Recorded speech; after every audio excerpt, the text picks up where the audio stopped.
Shop Unit Guide. What is a shop unit and how do they serve our goals? What is a shop unit? A shop unit is an organization of the workers within a single workplace. It is the smallest body in the labor movement capable of making decisions and carrying them out collectively. On a literal level, it is simply two or more workers who have united on the basis of shared political economic objectives. Political, because at a fundamental level all of our problems as workers come back to the capitalist mode of production and capitalist government, and economic, because many of our day-to-day problems have to do with pay, bad bosses, overwork, the isolation robotic nature of our work, etc. Political struggle means challenging the political rule of the bourgeoisie, or their representatives in the workplace, and economic struggle means challenging the particular rate of exploitation in the workplace through an improvement in working conditions, pay, slowdown in the work rate, etc. It is unthinkable that one struggle could take place without the other, and so the shop unit must unite on the basis of both. The purpose of a shop unit is to organize a particular workplace, raise the political level of the workers there, and struggle for their immediate concrete demands. What this looks like will be different at every place of work. Nevertheless, there are certain ideological, political, and organizational features that are common across all units, and it must be this way if we are to achieve organization on an industrial level without degenerating into the divisive, weak, reactionary organizations that characterize the bourgeois labor movement. Due to the potential for repercussions, shop units should be organized semi-clandestinely. This means that the personal information of the workers in the shop unit and the extent of their work must be known only by those people contributing to the shop unit. To some shop unit members, their day-to-day tasks might seem very administrative, routine, or basic, like trying to regularly talk and listen to their coworkers, or consistently distribute a certain number of shop papers. While the day-to-day tasks of the shop units could superficially resemble routine administrative work, these tasks allow us to build up the capacity to successfully mobilize our coworkers and carry out much larger and more powerful actions like rallies, slowdowns, walkouts, and strikes. Because of this unique capacity, politically and economically shop units are absolutely fundamental organizations of the workers. This makes a correct ideological and political orientation an important and permanent necessity in them. Reactionary ideas of any kind, whether it is something casual like homophobia or something more professional and educated like support for capitalist politicians, state unionism, or revisionist Marxism, must be relentlessly criticized and its proponents corrected. The effect of these ideas in the long term is to strengthen the capitalists, politicians, and corporate management by dividing us and pitting sections of the workers against each other. It's always important to keep in mind that in a properly functioning labor movement, we would have close collaboration between the organized workers and other oppressed groups via an experienced, connected, and durable political apparatus, which revolutionaries call the Communist Party. The Communist Party unites all the various factors in the revolutionary movement under its correct political leadership. If its politics are incorrect, then it objectively is not a communist party. It has the task of centralizing information, developing it into a coherent political program that upholds the short and long-term interests of the working classes, and it directs their mass organizations to unite behind its program through the influence of party cadres. This party is responsible for mobilizing the working class and its allies towards the overthrow of the dictatorship of the capitalists, the bourgeoisie, and bringing about a workers' government or the dictatorship of the proletariat. The history of the labor movement demonstrates that certain privileged workers, and sometimes even decisive sections of them, especially those rewarded by the union seniority and spoils systems, will become complacent and abandon the revolutionary camp.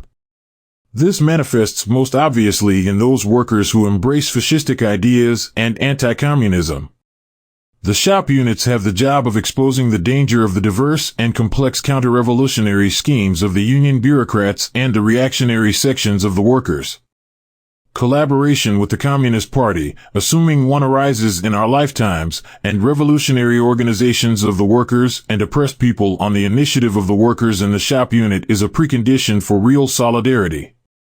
It would be downright boneheaded for any worker to refuse to take other people's political and economic problems seriously or even actively contribute to them, and then expect those same people to honor their picket lines or otherwise support their struggles. In short, the shop unit cannot tolerate anti-communism or chauvinism in any form within the ranks of the unit and must pursue the correct political line no matter the short-term costs. Otherwise, it ceases to be a shop unit and becomes little more than a gang for advancing the factional interests of a narrow minority of workers. What is expected of those trying to organize a shop unit? Shop unit organizers must be able to organize their co-workers, fly under the radar of bosses, and develop organizing methods relevant to their work environment that will enable them to carry out their work with precision. They must have their fingers on the pulse of their workplace. They should be able to report on the attitude of their co-workers on matters involving the workplace and politics generally. Through their daily activities, shop unit organizers should work to gain the confidence and support of their co-workers. This means the organizers must be the most knowledgeable and disciplined workers, never shirking the needs of their co-workers and definitely not pursuing privileges or taking the easy way out at the expense of those around them. The legitimacy of the organizers comes from their contribution in the workplace, their ability to mobilize and agitate their fellow workers to take action, and the correctness of their ideas.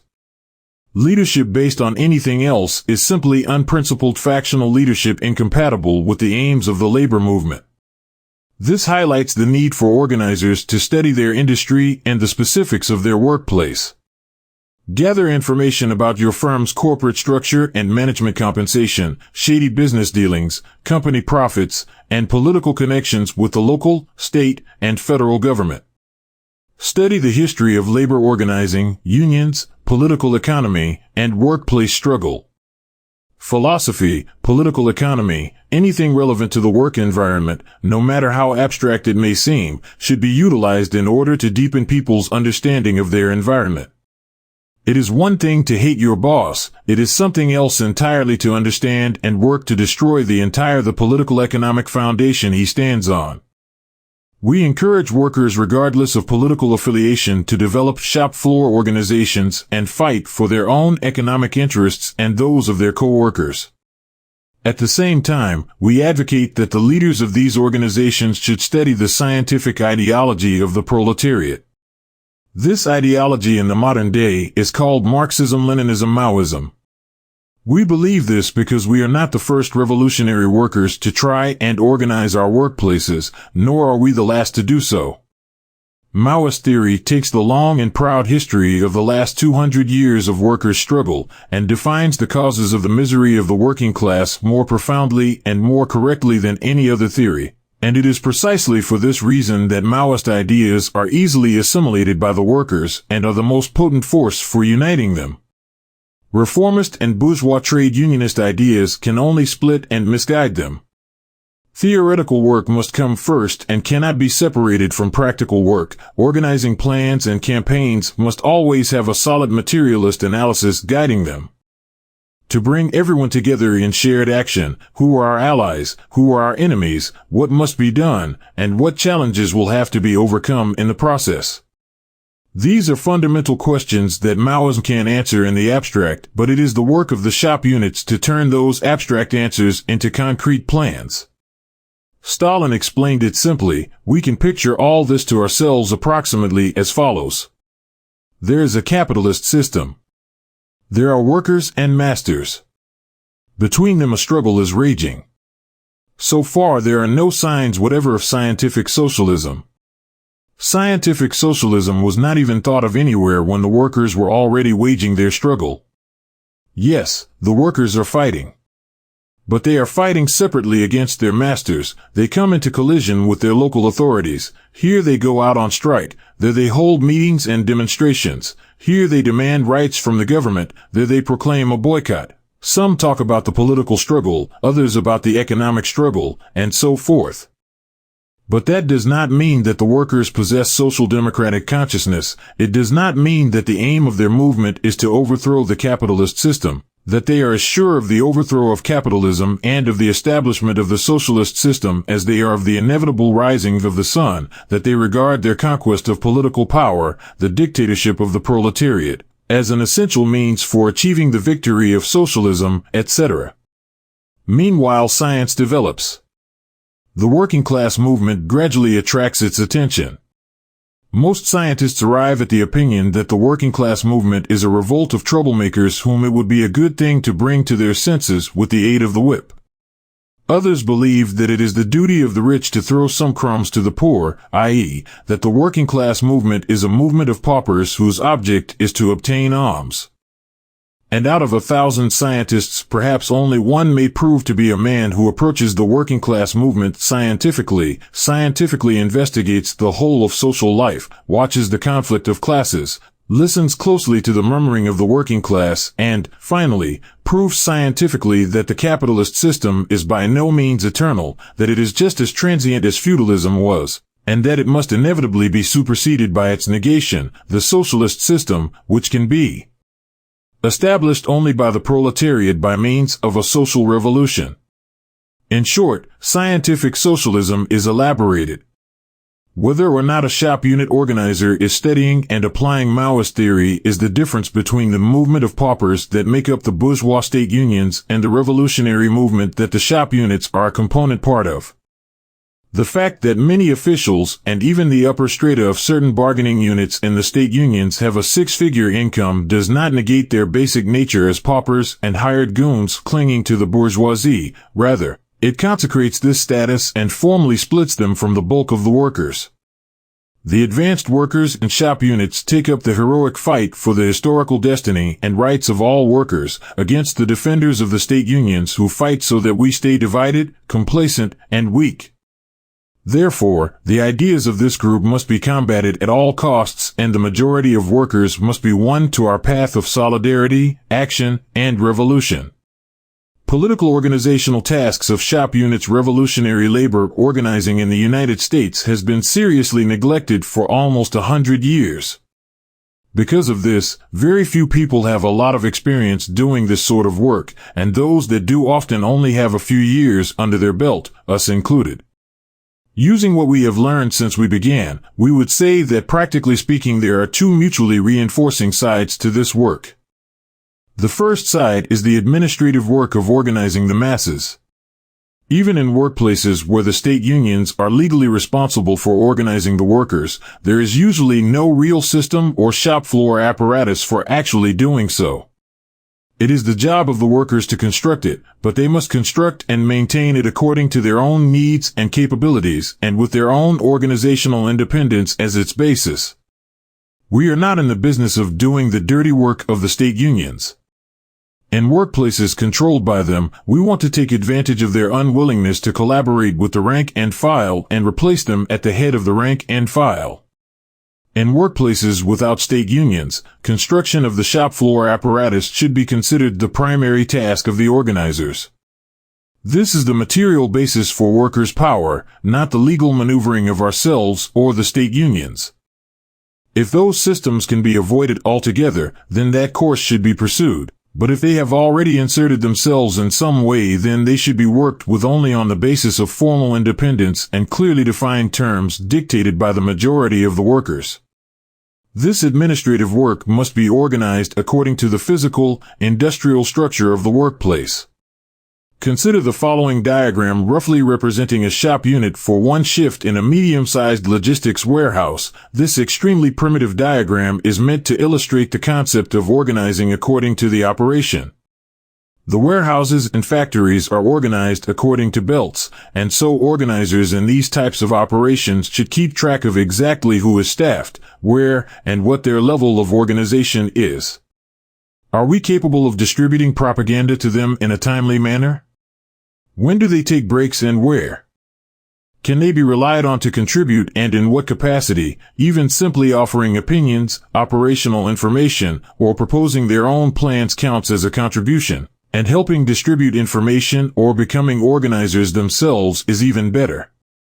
Who is likely to rat? Who is sympathetic? Who is on the fence? These are extremely important questions, and every time the possibility for action is raised, it is the task of the organizers to figure out the answer. Depending on the workplace, lists of staffing job assignment seniority may even be available to the organizers courtesy of the company. These should absolutely be taken advantage of. People in other environments, for instance schools, hospitals, and restaurants, will organize themselves not according to transmission belts, but by building, floor, jurisdiction, and craft divisions, and so their organization will look different from the warehouses and factories. This is what we mean by the term shop floor machinery, the literal apparatus responsible for gathering and transmitting information.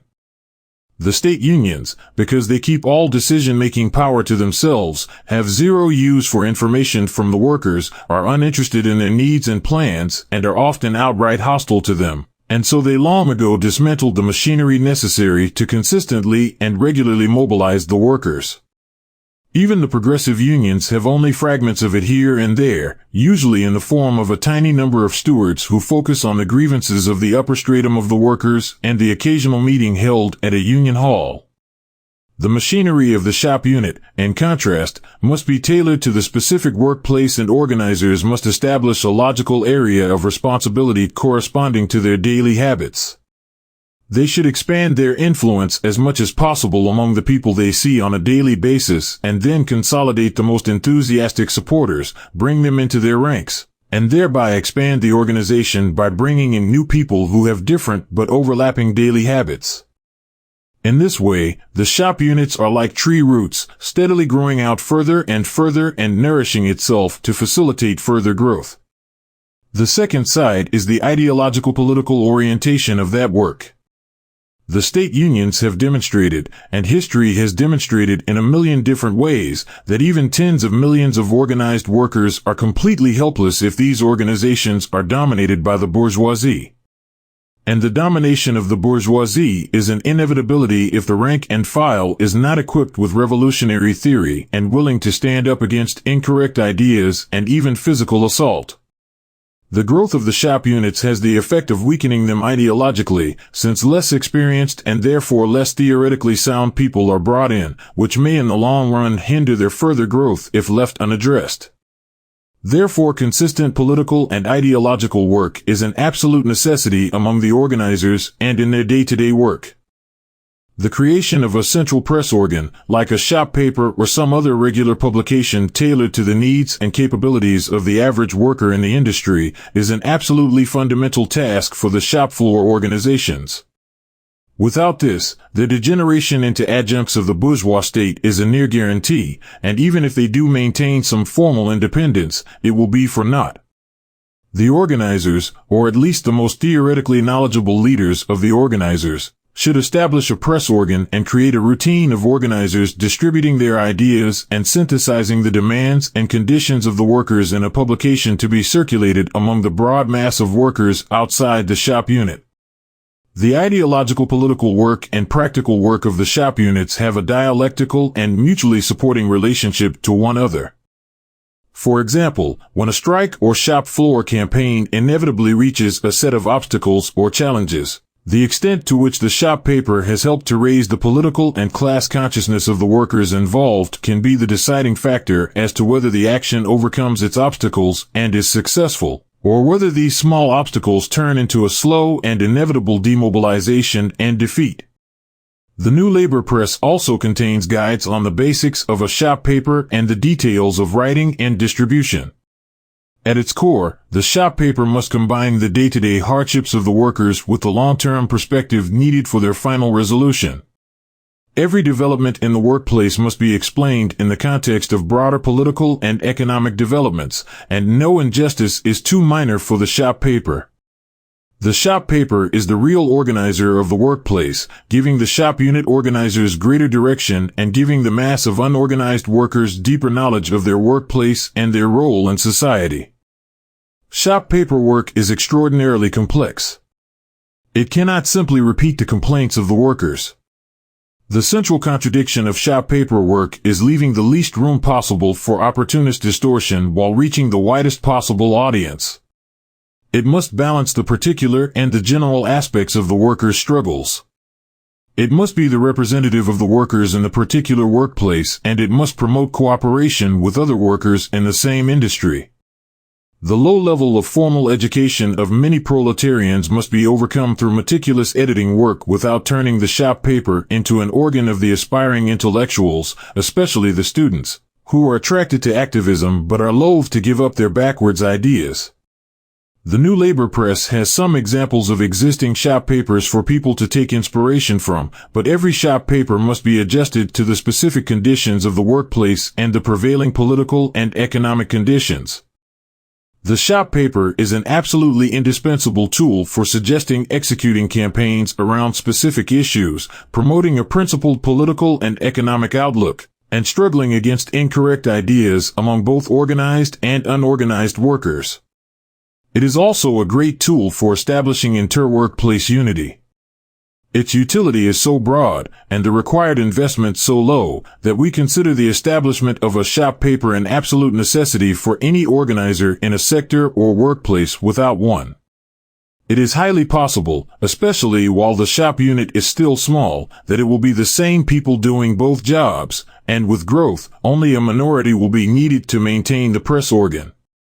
There must be ironclad unity between the shop paper and the organizing committee of the shop unit. If some organizers suddenly decide to go off plan and pursue their own narrow factional interests or start promoting a reprehensible political line or carry out anti-worker actions, even petty interpersonal things like sexual harassment, which is endemic in the state unions, then it is the responsibility of the press to expose this.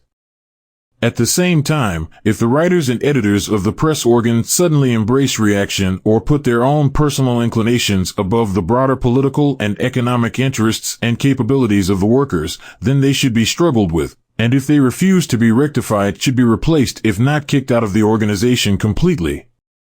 This is why it is absolutely imperative that everyone involved understand basic class ideals, especially solidarity and discipline.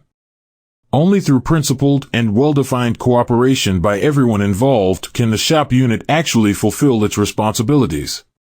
Shop units have to be able to assess the immediate needs of their workplace as things arise. That being said, they should also pay attention to larger political and economic developments in their industry and even matters of global importance such as colonial wars. The easiest way to spot an enemy agent among the workers is through their beliefs on seemingly unrelated matters. It might seem odd to some people to disqualify a transphobic, sexist, racist, or Zionist worker from participating in important shop unit decisions. But it would be even odder to expect a sexist organizer to be capable of defending the interests of female workers, or a transphobe or a Zionist to be capable of defending the interests of the transgender or Arab workers respectively. The majority of workers are non-white, non-male, immigrants, etc., so naturally anyone who is picking and choosing whose interests they will represent and whose they will not represent cannot be trusted to safeguard the interests of all of the workers. In summary, shop units and shop floor organizers have the immediate task of building up a formal administrative apparatus led by a central organ capable of political economic agitation and scientific analysis of the workplace. The pinnacle of unity between these two is in the construction, promotion, and execution of campaigns around specific issues. By putting their administrative and ideological affairs directly into the hands of the workers, the shop units can successfully raise the political and class consciousness of their co-workers and simultaneously improve their working and living conditions. In doing all this, the shop units lay the basis not only for advancing the material conditions of the workers, but also for their seizure of state power and the administration of society as a whole by the workers. How do we form a shop unit? Workplace investigation and analysis. When we start our organizing efforts in a workplace, we should first aim to learn about it, so we can start to develop a plan. We may have worked in a place for a while, but how much do we really know about it? Even if we have been somewhere for a significant amount of time, it is important to systematically collect information so that we can test our knowledge and assumptions. To do this, we need to investigate into things, both by mechanically researching into our workplace and also by talking with our coworkers. We should learn important statistics about the workplace to the best of our ability. How many people work there? How many work each shift? How much money does the company make? And where does that money goes, along with other topics. This information is important to have as it will inform our strategy, but will also help us in our conversations with coworkers. Take notes and know that there is never a limit to how much we can learn about something. Investigation into the technical aspects of your workplace, its political and economic past and present, and the ideology of the international working class, Marxism, Leninism, Maoism, should be the basis of the organizing plan and inform the editorial line of the shop paper. A critical part of investigating is actually talking with our coworkers. You have to ask them questions, discover what their biggest issues with the workplace are, hear what they think the root is and what the solution is, and gauge their political level. Take notes afterwards if necessary. It's important in these conversations to be mindful about how much information is revealed about the shop unit. There are individuals who, because they hold what seems to be labor liberal or even Marxist opinions, are given excessive information because it is wrongly assumed that they will align themselves with the shop floor organization. There are other individuals who, because of disinterest in trade unionism or general apathy towards their co-workers, are erroneously excluded because it is assumed they are opposed to these things in principle. When assessing an individual, their own perception of themselves should be the last thing taken into consideration. What is important is their role in the workplace, their strengths and abilities, their class, their economic relationship with management and any bourgeois labor organizations, and their political ties. But the best way to assess an individual is simply to ask them if they are interested in what the shop paper has to say. If they respond to the shop paper's contents by defending the owners and management and attacking their coworkers, then they can safely be excluded from organizing activity.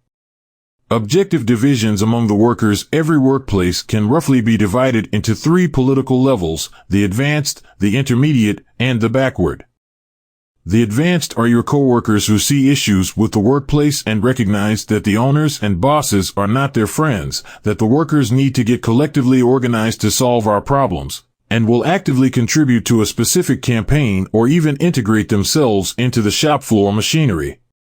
The intermediate are those who recognize there are issues with the workplace, but are not yet interested in collectively organizing, struggling against management or state union bosses, or contributing to the shop floor organization. The backwards are those who support management, want to channel the rebellious energy of the workers into dead ends like electoralism and class collaboration, and are actively working against any improvement in the workers' condition. The exact proportions of these groups will vary wildly by time and place, and people frequently move from one camp to the other. This is the logical result of the pressure in bourgeois society to go along to get along, as the Teamsters put it. The advanced workers are those workers who are actively taking on the largest share of the work, behave in a principled manner towards their co-workers, and have a comparatively high degree of political and economic awareness. Once you have recognized who the advanced are, your most pressing task should be to try to bring them into your organizing efforts. This may be done through either direct integration into the shop floor organization or the creation of a formally independent committee aimed at a particular campaign, such as a strike committee or a grievance committee. Such a committee should have the main shop floor organizers as its hardcore, and its purpose and limitations should be clearly expressed in the central press organ. When such independent committees are formed, they should embrace as many workers as possible, and their best elements should be actively recruited into the shop floor machinery. It is absolutely imperative that the press organ and the organizers fight to elevate the political level of the intermediate. This means correcting their mistaken ideas in a polite, comradely manner, and elevating the theoretical level of their correct ideas. For example, it is correct to despise middle-level management, but people easily lose sight of the fact that tyrannical middle managers are the result of corporate-level policy, which itself is determined by the needs of the shareholders, top-level executives, and the whole capitalist system. The intermediate will likely be the bulk of the workforce, and what each individual needs to advance will likely be different, and naturally there will be some stubborn centrists who simply refuse to abandon their narrow-mindedness. History and practice shows that the best educator is struggle. While propaganda is important, it is ultimately the rabid exploitation of the bourgeoisie that will provide the motive force capable of pushing huge numbers of intermediate workers into our camp.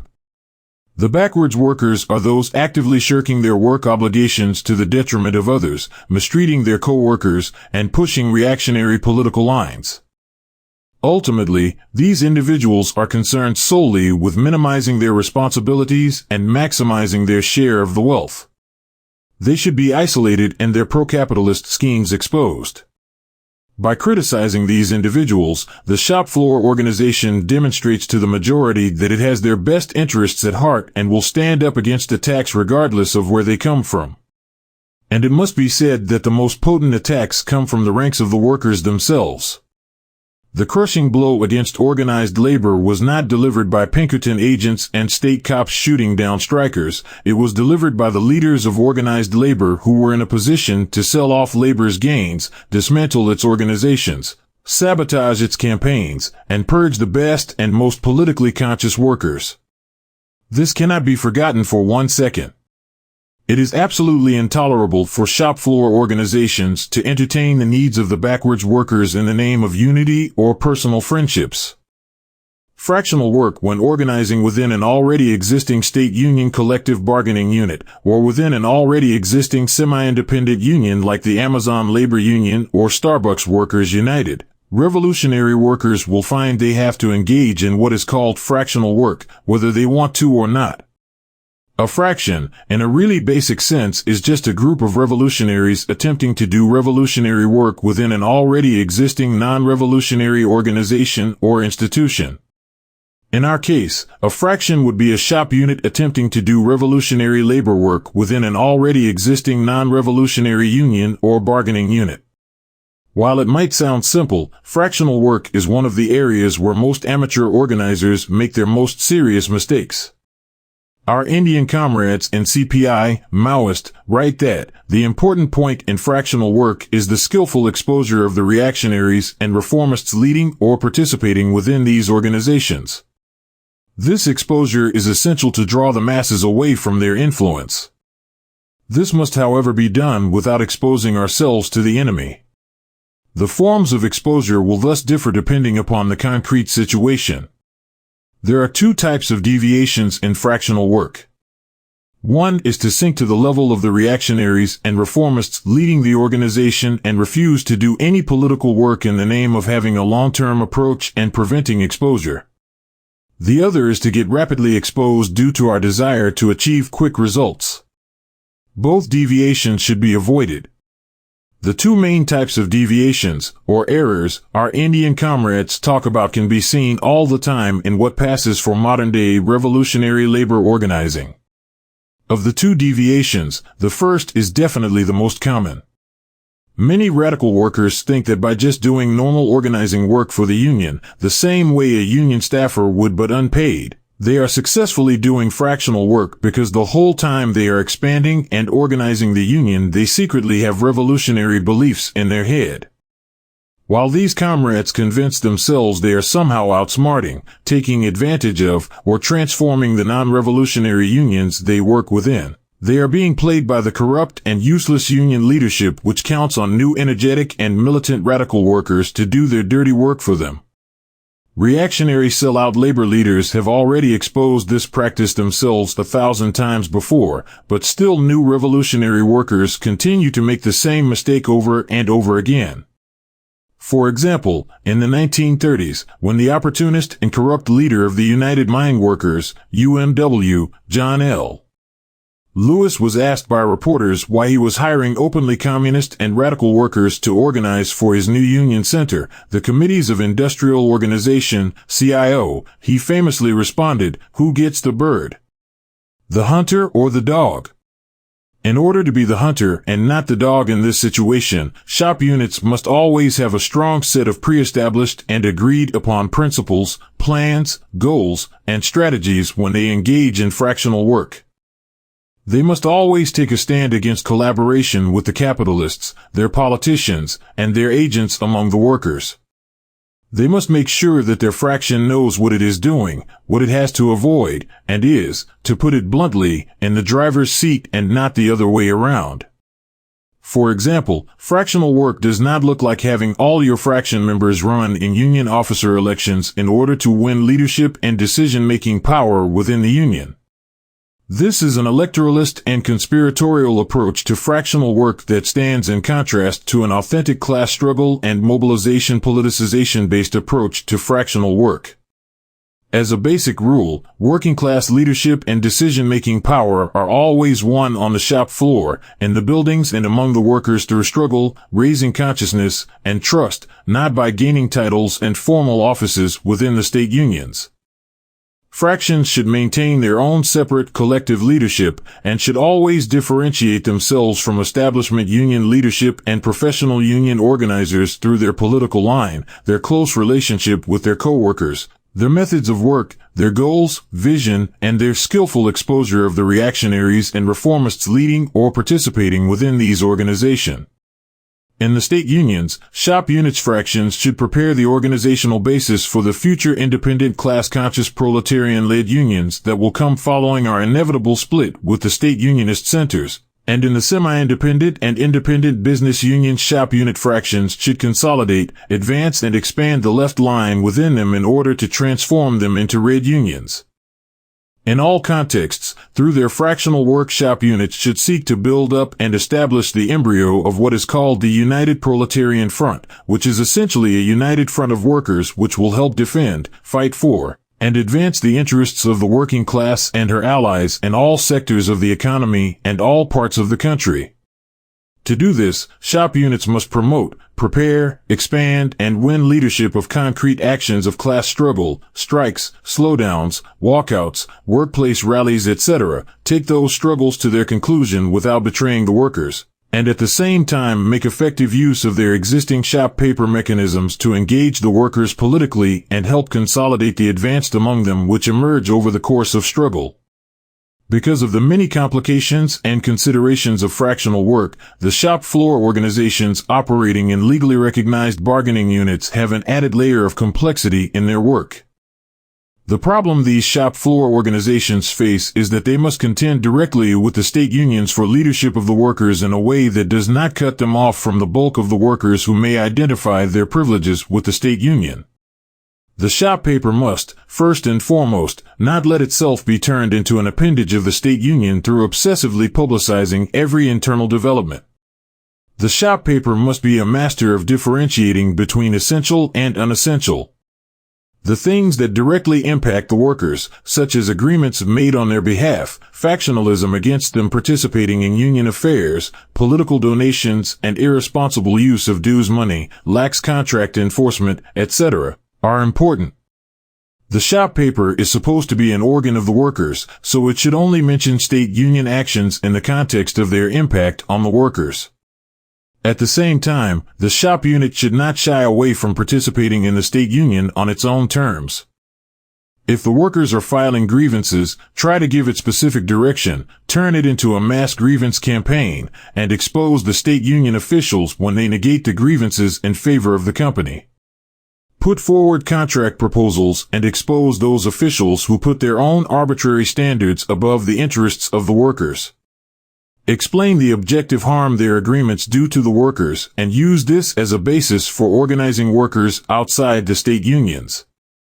Participation in the state unions should always be undertaken on the basis of independent workers' power with the intention of building it up further.